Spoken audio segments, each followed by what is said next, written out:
अस्सलाम वालेकुम। Lecturer mathematics online preparation classes OLH maths हम डिस्कस कर रहे हैं की पॉइंट्स और रिंग थ्योरी। और आज हम डिस्कस करेंगे results related two units. Now what is unit?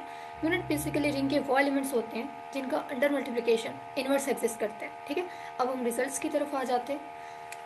For a commutative ring R with unity, A is unit in R if and only if A inverse is unit. That is very simple and obvious. ठीक है, सबसे पहली बात आप यहाँ पे ये note करें, क्योंकि हमने यहाँ पे इनवर्स एलिमेंट की बात करनी थी, इसलिए हमने जो रिंग कंसीडर किया वो विद यूनिटी किया, क्योंकि अगर रिंग में यूनिटी होगी तभी आप एलिमेंट के इनवर्स की बात करेंगे। ठीक है, अब ये बड़ा सिंपल है। क्यों? अब देखिए कि अगर ए यूनिट है, इसका मतलब ए का मल्टीप्लिकेटिव इनवर्स एग्जिस्ट करता है विच इज ए इनवर्स। ठीक है, अब अगर ए का इनवर्स, ये जो एलिमेंट हमारे पास मौजूद है, ए का इनवर्स अगर ए इनवर्स है तो फिर ए इनवर्स का इनवर्स क्या होगा? वो ए होगा, यानी इसका भी मल्टीप्लिकेटिव इनवर्स एग्जिस्ट करेगा। तो इसलिए अगर ए यूनिट है तो फिर ए इनवर्स भी यूनिट होगा। ठीक है, इसी तरह अगर ए इनवर्स यूनिट है तो फिर ए भी यूनिट होगा। नेक्स्ट देखें, a B belongs to R R units if and only if a B is unit in ring. यानी अगर हमारे पास ए और बी रिंग के एलिमेंट्स हों और अगर ये यूनिट हो तो फिर इनका प्रोडक्ट भी यूनिट होगा। ठीक है, ये भी एक यूनिट होगा। अभी समझना बड़ा आसान है। देखिए, हम सपोज कर लेते हैं ए और बी जो है वो यूनिट है। अगर ए और बी यूनिट है तो इसका मतलब इनके मल्टीप्लिकेटिव इनवर्सेस एग्जिस्ट करते हैं। सपोज कर लेते हैं कि ए का मल्टीप्लिकेटिव इनवर्स सी है और बी का मल्टीप्लिकेटिव इनवर्स क्या है? डी है। तो अगर ए का मल्टीप्लिकेटिव इनवर्स सी है, इसका मतलब अगर आप ए को सी से मल्टीप्लाई करेंगे तो आपको इनकी यूनिटी मिलेगी। ठीक है, हमारे पास आ जाएगा A C equal to C A equals to unity. अब अगर आप यहाँ पे सी ए ना भी लिखें तो भी हमारा काम चल जाएगा, क्योंकि हमारा जो रिंग है वो कम्यूटेटिव रिंग है। अगर ए सी इक्वल टू यूनिटी है तो फिर सी ए भी ऑब्वियसली इक्वल टू यूनिटी होगा। ठीक है, इसी तरह अगर हम बी के मल्टीप्लिकेटिव इनवर्स को डी सपोज कर लें तो हमारे पास B D equal to D B equals to क्या आ जाएगा? यूनिटी आ जाएगा। अब अगर ए और बी यूनिट है तो हम ये शो करना चाहते हैं, हम ये देखना चाहते हैं कि जो ये प्रोडक्ट होगा ये भी एक यूनिट होगा। ठीक है, इसका भी मल्टीप्लिकेटिव इनवर्स एग्जिस्ट करेगा। अब अगर आप देखिए ए बी को हम मल्टीप्लाई कर दें डी सी के साथ तो ये हमारे पास क्या आ जाएगा? सबसे पहले आप नोट कर सकते हैं कि ए और बी हमारे पास रिंग के एलिमेंट है, तो ये जो प्रोडक्ट के बाद हमारे पास एलिमेंट बनेगा ये भी रिंग का ही एक एलिमेंट होगा। क्यों? क्योंकि आपको पता है रिंग अंडर मल्टीप्लिकेशन क्या होता है? सेमी ग्रुप होता है, उसमें क्लोजर अंडर मल्टीप्लिकेशन होल्ड करता है। ठीक है, तो ये हमारे पास रिंग का ही एक एलिमेंट बनेगा। दूसरी बात, अब ये जो इनके इनवर्सेस हमने लिए थे ए और बी के, ठीक है, सी इनवर्स है ए का, ये भी रिंग का एलिमेंट है। इसी तरह जो बी का इनवर्स डी हमने लिया है, ये भी रिंग का एलिमेंट है। सी और डी दोनों रिंग के एलिमेंट है, इनका प्रोडक्ट भी रिंग का एलिमेंट होगा। अगेन क्योंकि रिंग अंडर मल्टीप्लिकेशन जो है वो क्लोज्ड है। ठीक है, अब ये भी रिंग का एलिमेंट है, ये भी रिंग का एलिमेंट है, तो इन दोनों का जो प्रोडक्ट होगा वो भी रिंग का एलिमेंट होगा। ठीक है, अब आप देखिए जरा, अब हमें ये भी पता है कि रिंग के अंदर under multiplication associative law hold करता है। यहाँ हम यूज करेंगे एसोसिएटिव लॉ, हमारे पास क्या आ जाएगा? A into D B, sorry B D, A into B D into C. ठीक है, अब यहाँ देखिए बी डी किसके इक्वल है? B D equals to 1। ठीक है, यूनिटी। तो यहाँ आपके पास यूनिटी आ गई और ये सी आ गया। यूनिटी के साथ जब भी आप रिंग के किसी एलिमेंट को मल्टीप्लाई करते हैं तो एज इट इज आ जाता है, ये आ गया और यहाँ पे सी आ गया। अब ए सी किसके इक्वल है? ये भी 1 के इक्वल है, तो यहाँ से आपके पास 1 आ गया। अब देखिए हमने ए बी को मल्टीप्लाई किया डी सी के साथ और ये किसके इक्वल आ गया? 1 के इक्वल आ गया। इसी तरह अगर आप, ये हमने मल्टीप्लाई किया है राइट साइड से, अगर आप लेफ्ट से भी मल्टीप्लाई करेंगे डी सी को ए बी के साथ तो आपके पास यूनिटी आएगा। क्यों?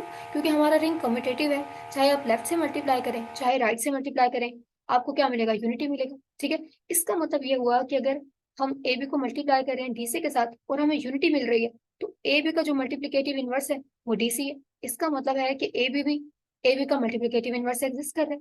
और अगर ए बी का मल्टीप्लिकेटिव इनवर्स एग्जिस्ट करता है तो फिर ए बी इसका मतलब क्या है? यूनिट है। तो यही हमें देखना था कि अगर ए और बी यूनिट है तो जो उनका प्रोडक्ट होगा ए बी वो भी एक यूनिट होगा। अब इससे हमारा काम काम जो है वो आसान हो गया। अगर हमें किसी रिंग में पता है कि ए और बी कोई से दो एलिमेंट जो है वो यूनिट है तो तीसरा यूनिट एलिमेंट हम फाइंड कर लेंगे इन दोनों का प्रोडक्ट लेके। ठीक है, इसी तरह इस रिजल्ट का कन्वर्स भी ट्रू है, यानी अगर ए भी आपको पता है यूनिट है तो फिर ए भी यूनिट होगा और बी भी यूनिट होगा। ठीक है,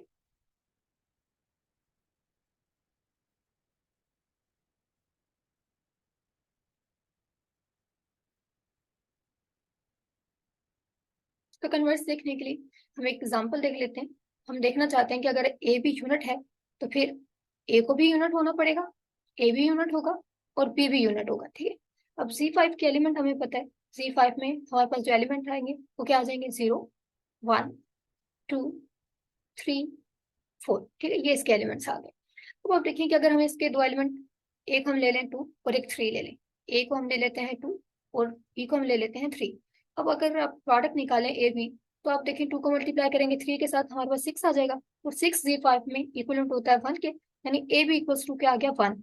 और 1 आपको पता है यूनिटी है, और यूनिटी हमेशा जो है वो यूनिट होती है, इसका जो इनवर्स होता है ये सेल्फ होती है, ठीक है। अब हमारे पास ये एलिमेंट आ गया और ये यूनिट है। अब हमने कहा था कि अगर ए भी यूनिट है तो फिर ए भी यूनिट होगा और बी भी यूनिट होगा। ए किसके इक्वल है? ये 2 के इक्वल है। बी किसके इक्वल है? 3। आप देख सकते हैं कि 2 भी इस रिंग के अंदर यूनिट है, ठीक है। ये हमारे पास रिंग है C5 under addition modulo 5 and multiplication modulo 5। आप चेक कर सकते हैं कि हमारे पास यहाँ पे ये जो 2 है इस रिंग के अंदर ये भी यूनिट है और 3 भी यूनिट है, ठीक है। 2 का इनवर्स इसमें क्या होगा? 2 का मल्टीप्लिकेटिव इनवर्स 3 है इस रिंग के अंदर, और 3 का मल्टीप्लिकेटिव इनवर्स क्या है? 2 है। अब इससे हमें ये भी एग्जांपल मिल गई है कि अगर हमारे पास ए यूनिट होता है तो फिर उसका इनवर्स भी यूनिट होता है। देखें हमारे पास ए जो था वो 2 था, इसका इनवर्स हमारे पास क्या है? 3 है। 3 आप देख सकते हैं यहाँ पे 3 भी यूनिट है। इसी तरह 3 का इनवर्स क्या है? 2 है, और 2 भी यूनिट है। 3 यूनिट है तो फिर उसका इनवर्स भी यूनिट है, ठीक है। आगे चलते हैं।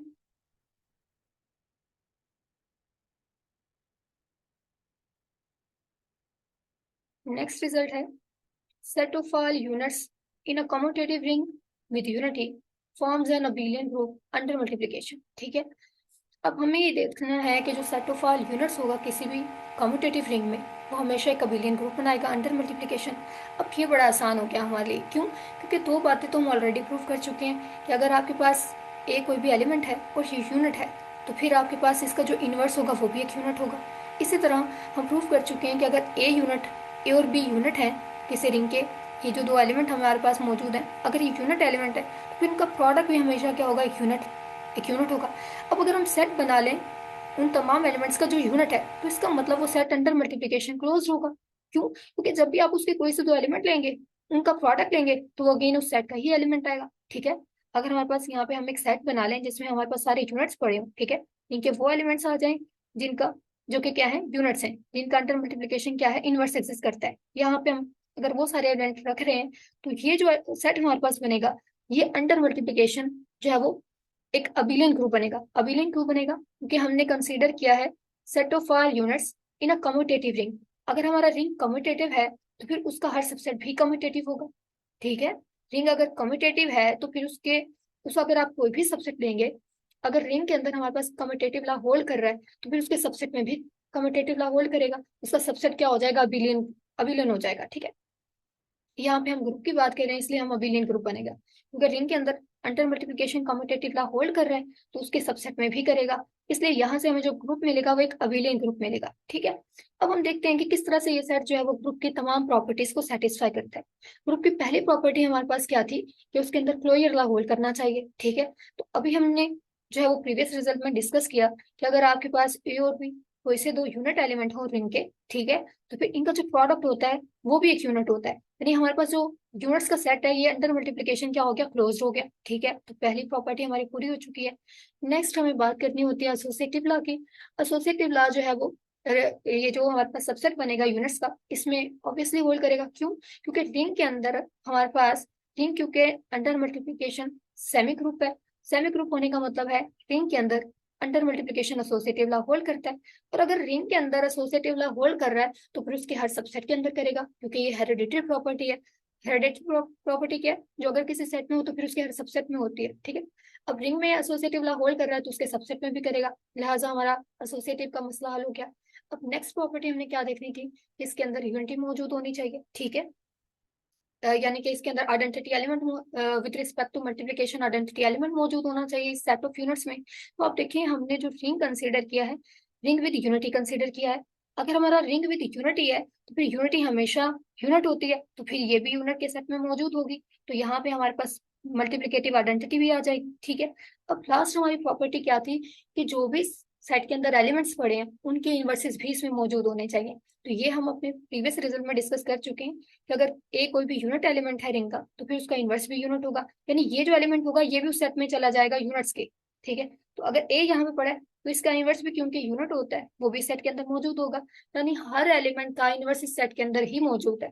तो हमारी चारों प्रॉपर्टीज ग्रुप की पूरी हो चुकी हैं। तो हमारा ये जो सेट है यूनिट्स का, ये जो है वो ग्रुप बन चुका है। और क्योंकि हमारा रिंग कम्यूटेटिव था तो इसलिए ये सबसे भी कम्यूटेटिव होगा। इसके तमाम एलिमेंट्स जो है वो कम्यूटेटिव लॉ को सेटिस्फाई करेंगे, इसलिए यहाँ से जो ग्रुप मिलेगा वो एक अबिलियन ग्रुप मिलेगा। सो अब आप याद रखिएगा कि अगर हमारे पास कोई कम्यूटेटिव रिंग विद यूनिटी हो तो जो उसमें यूनिट्स का सेट होगा वो हमेशा अंडर मल्टीप्लीकेशन एक अबिलियन ग्रुप बनाएगा। ठीक है, आगे चलते हैं।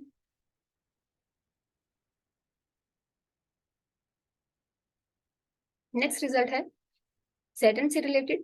A belongs to Zn। अगर हमारे पास एक कोई भी एलिमेंट हो Zn का, यानी ring of integer modulo n का, इज अ यूनिट। अगर ये यूनिट एलिमेंट है, यूनिट कब होगा? If and only if GCD of A and n is equal to 1। यानी ये जो A एलिमेंट हमारे पास Zn का, ये यूनिट एलिमेंट होगा Zn में कब? जब अगर आप इस A का जीसीडी लें इस n के साथ और ये इक्वल्स टू 1 आ जाए, यानी जब A और n आपस में रिलेटिवली प्राइम होंगे तो फिर ये हमेशा एक यूनिट एलिमेंट होगा, यानी इसका मल्टीप्लिकेटिव इनवर्स एग्जिस्ट करेगा। ठीक है, अब ये बड़ा आसान काम हो गया।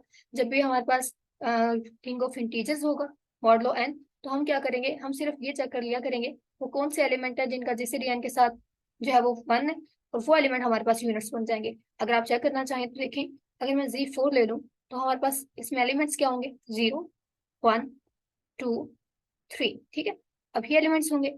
अब देखें कि कौन कौन से एलिमेंट 4 के साथ रिलेटिवली प्राइम है, तो आप देखें यहाँ से हमारे पास 1 आ जाएगा। 1 का अगर आप 4 के साथ जीसीडी लें तो वो 1 आ जाता है। 2 और 4 आपस में रिलेटिवली प्राइम नहीं है, क्योंकि जब 2 और 4 का जीसीडी लिया जाएगा वो तो 2 आ जाएगा। 2 इज नॉट इक्वल टू 1, इसलिए 2 यूनिट्स में नहीं आएगा। नेक्स्ट देखें, 3 का जब आप 4 के साथ जीसीडी लेंगे तो वो आपके पास 1 आ जाएगा। इसका मतलब Z4 में हमारे पास जो यूनिट्स हैं बेसिकली वो दो एलिमेंट है। एक हमारे पास 1 यूनिट है और एक 3। ये दो एलिमेंट हमारे पास यहाँ पे यूनिट है। ठीक है, अब नेक्स्ट देखें। नेक्स्ट हम तादाद भी निकाल सकते हैं Zn में कि टोटल नंबर ऑफ यूनिट्स कितने होंगे। तो अगर आप यूनिट्स की तादाद निकालना चाहते हैं Zn में तो वो कितने होते हैं? Five of n, where five of n क्या है? ये आइलर फाइव फंक्शन है। ठीक है, अब आप देखें कि यहाँ पे हमने Z4 के यूनिट्स निकाले और हमने देखा कि हमारे पास दो यूनिट्स आए। ठीक है, अब ये तादाद हम डायरेक्टली भी निकाल सकते थे। अगर हमें Z4 में यूनिट्स की तादाद देखनी है तो वो कितनी होगी? वो 5/4 होगी। अब 5/4 किस तरह से निकालेंगे? यहाँ पे आपके पास n की जगह पे जो भी इंटीजर हो, पॉजिटिव इंटीजर हो, आपने क्या करना है, उसकी प्राइम फैक्टराइजेशन करनी है। अब 4 की प्राइम फैक्टराइजेशन क्या होती है? 2 स्क्वायर होती है। फिर आपने क्या करना होता है, ये 4 जो भी आपके पास यहाँ पे n की जगह पे जो भी पॉजिटिव इंटीजर होगा उसको आपने बाहर लिखना है।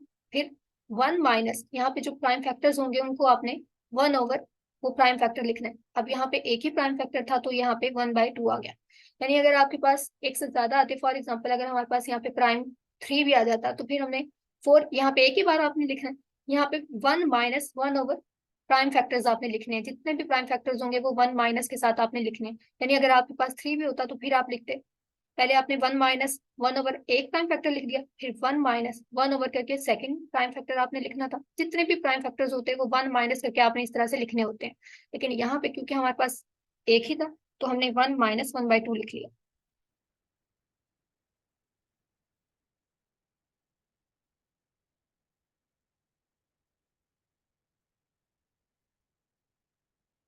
ठीक है, अभी हमारे पास आ गया 4 × 1 - 1/2। यहाँ से आप देख सकते हैं ये आ जाएगा 1/2, और कैंसिल करने के बाद यहाँ से आपके पास 2 आया। तो आपने देखा कि अगर Z4 हो हमारे पास तो इसमें यूनिट्स की तादाद कितनी आएगी? 2, जो कि हमने ऑलरेडी देख लिया था। Z4 में हमारे पास 2 यूनिट्स आते हैं। ठीक है,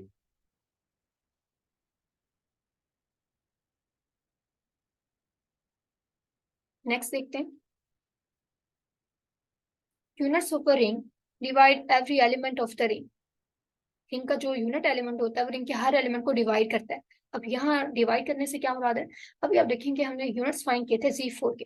हमारे पास Z4 क्या था? 0, 1, 2, 3। ठीक है, ये हमारे पास Z4 आ गया। इसके यूनिट्स हमने फाइंड किए थे जिसमें हमारे पास 1 आया था और 3 आया था। अब ये जो यूनिट एलिमेंट है हमारे पास, ये रिंग के हर एलिमेंट को डिवाइड करेंगे। ठीक है, ये हमारे पास रिंग है Z4 under addition modulo 4 and multiplication modulo 4। ठीक है, अब किस तरह से डिवाइड करेंगे? हम 3 के लिए मैं आपको करके दिखाती हूँ, बाकी 1 के लिए तो जो है वो बड़ा आसान काम है, आप करेंगे। ठीक है, जब आप 3 को देखेंगे, अब हमें किस तरह से पता चलेगा कि 3 जो है वो इस रिंग के एलिमेंट्स को डिवाइड कर रहा है? देखें, अब 3 को अगर मैं कहूँ कि 0 को डिवाइड करेगा, कोई भी अगर आपके पास इंटीजर है, आप दिखाना चाहते हैं कि वो डिवाइड करता है, फॉर एग्जाम्पल अगर आपने n ले लिया और हम ये शो करना चाहते हैं कि m जो है वो n को डिवाइड करता है। इसका मतलब हमें एक पॉजिटिव इंटीजर क्यों मिलेगा, इसके साथ अगर आप इसको मल्टीप्लाई करते हैं तो हमारे पास n आ जाएगा। ठीक है, ये हमारे पास क्या आ जाएगा, क्वोशंट, और ये डिवाइजर। ठीक है, अब यहाँ पे आप देखें, मैं हमें ये देखना है कि 3 डिवाइड करता है 0। तो अब यहाँ पे क्वोशंट में क्या आ जाएगा, 0 आ जाएगा। तो आप देखें, 3 को जब आप 0 से मल्टीप्लाई करते हैं 0 आ जाता है, इसका मतलब 3 0 को डिवाइड कर रहे हैं। इसी तरह अब आप देखें कि हमें यहाँ पे देखना है कि 3 जो है वो 1 को डिवाइड करता है। तो फिर 3 के साथ अपने यहाँ पे क्वेश्चन लिखना है कि आपके पास यहाँ पे 1 आ जाए। तो आप देखेंगे 3 के साथ आप यहाँ पे क्या लिखेंगे, यहाँ पे आप लिखेंगे 3। ठीक है, क्योंकि जब आप 3 को 3 से मल्टीप्लाई करेंगे आपके पास 9 आ जाएगा।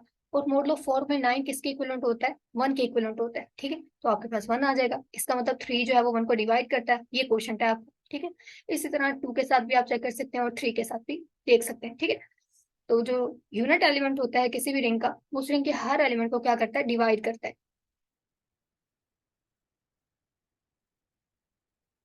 नेक्स्ट हमारे पास है, if 1 minus A B is a unit in a ring R for AB belongs to R, then 1 minus BA is also unit।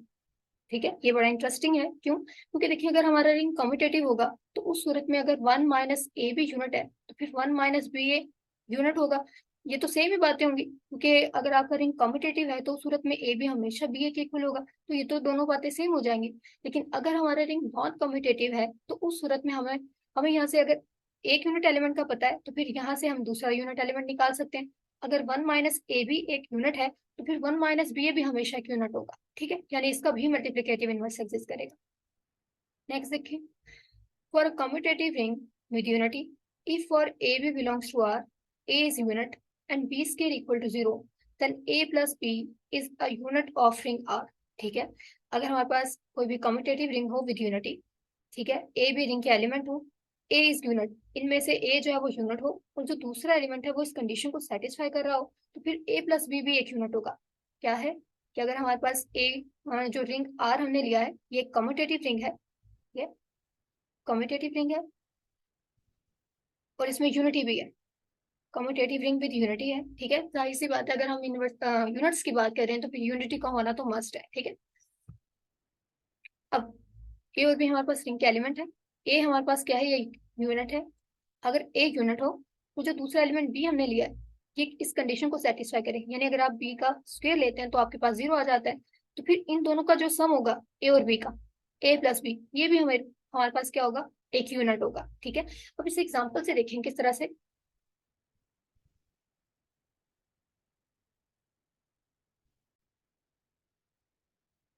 जी, हमने रिंग ऑफ इंटीजर्स ले लिया modulo 4, under addition modulo 4 and multiplication modulo 4। अब आप देखिए यहाँ पे अगर मैं ए को 1 ले लूँ, ठीक है, और बी को मैं 2 ले लूँ, तो आप देखिए कि मेरी कंडीशन सेटिस्फाई हो रही है। ए देखें, हमारे पास 1 है और 1 यूनिटी है, और यूनिटी हमेशा यूनिट होती है, ये एक यूनिट एलिमेंट है इस रिंग का। दूसरी कंडीशन हमारी क्या थी कि जो दूसरा एलिमेंट बी हम लें उसका स्क्वायर अगर आप लें तो वो 0 आना चाहिए। अब आप देखें बी का अगर हम स्क्वायर लेते हैं तो बी का स्क्वायर क्या आ जाएगा, 4, और 4 में किसके इक्विवेलेंट होता है, 0 के इक्विवेलेंट होता है। यानी हमारी जो condition B square equal to 0 ये पूरी हो रही है। तो इसका मतलब ये है कि अगर ये दो कंडीशन पूरी होंगी, ठीक है, आपका ring commutative ring with unity है, विच इज ऑब्वियस। ठीक है, हमने Z4 लिया, ये कम्यूटेटिव भी है, इसके अंदर यूनिटी भी है, यानी हमारी सारी कंडीशंस पूरी हो रही है। जब ये सारी कंडीशन पूरी हो रही है तो इसका मतलब फिर ए प्लस बी भी एक यूनिट होगा। आप चेक कर सकते हैं, ए प्लस बी हमारे पास क्या आ जाएगा, 1 + 2 विच इज 3, और 3 यहाँ पे यूनिट है। हमने Z4 के यूनिट फाइंड किए थे जिसमें हमारे पास 1 आए थे और 3, तो ये देखिए हमारे पास 3 आ गया और 3 यूनिट है। ठीक है, तो अब आप ये याद रखिएगा, कोई भी आपके पास कॉम्पिटेटिव रिंग आ जाए जिसमें यूनिटी भी हो उसके अंदर एक रिजल्ट होल्ड करेगा। अगर आपके पास ए यूनिट है, बी का स्क्वायर अगर देने पे 0 आ जाता है, फिर इन दोनों एलिमेंट का ए और बी का जो सम होगा वो भी एक यूनिट होगा। ठीक है,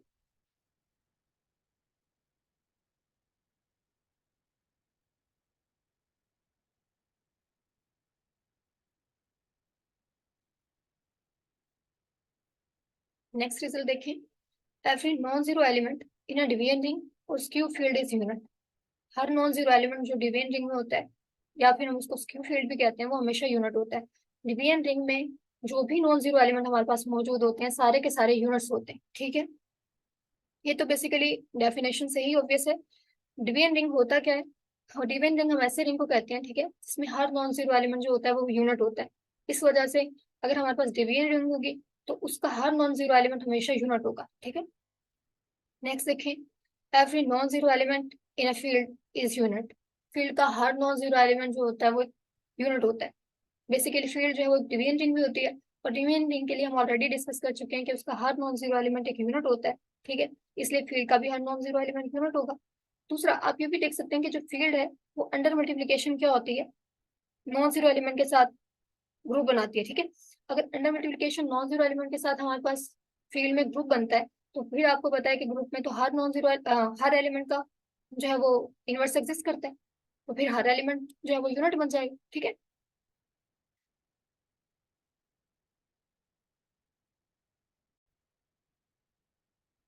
जी नेक्स्ट है, every non zero element in GP where p is prime is unit, ठीक है। जीपी यानी ring of integer model of p under edition model of p and multiplication model of p। ये जो ring हमारे पास होता है, इसका हर नॉन जीरो एलिमेंट जो है वो क्या होता है, एक यूनिट होता है, ठीक है। इससे पहले हम डिस्कस कर चुके हैं इन जनरल, अगर आपके पास जी एन हो तो इसके यूनिट्स कौन से एलिमेंट्स होंगे, इसके वो एलिमेंट्स जो है वो यूनिट होंगे जिनका अगर आप एन के साथ जीसीडी लेते हैं तो वो बना जाता है, यानी जो एन के साथ रिलेटिवली प्राइम होते हैं वो इसमें यूनिट्स होते हैं। अब अगर हमारे पास जीपी आ जाता है विद पी इज प्राइम, तो उस सूरत में हर नॉन जीरो एलिमेंट ही इसका यूनिट बन जाता है। अब आप देखेंगे अगर हमारे पास रिंग ऑफ इंटीजर्स हैं विद पी इज प्राइम, तो ये हमारे पास फील्ड बन जाता है, और फील्ड के लिए हम ऑलरेडी डिस्कस कर चुके हैं कि फील्ड का हर नॉन जीरो एलिमेंट ही जो है वो क्या होता है, यूनिट होता है, ठीक है। दूसरा, आप इसको इस तरह भी देख सकते हैं कि अगर आपके पास जीपी है पी इज प्राइम, तो फिर आपके पास जो नॉन जीरो एलिमेंट्स होंगे उनका जब आप पी के साथ जीसीडी निकालेंगे वो हमेशा इक्वल्स टू 1 आएगा, इसलिए सारे नॉन जीरो एलिमेंट्स हमारे पास यहाँ पे यूनिट बन जाएगा, ठीक है। Now this is all about units. Thank you very much. Allah Hafiz.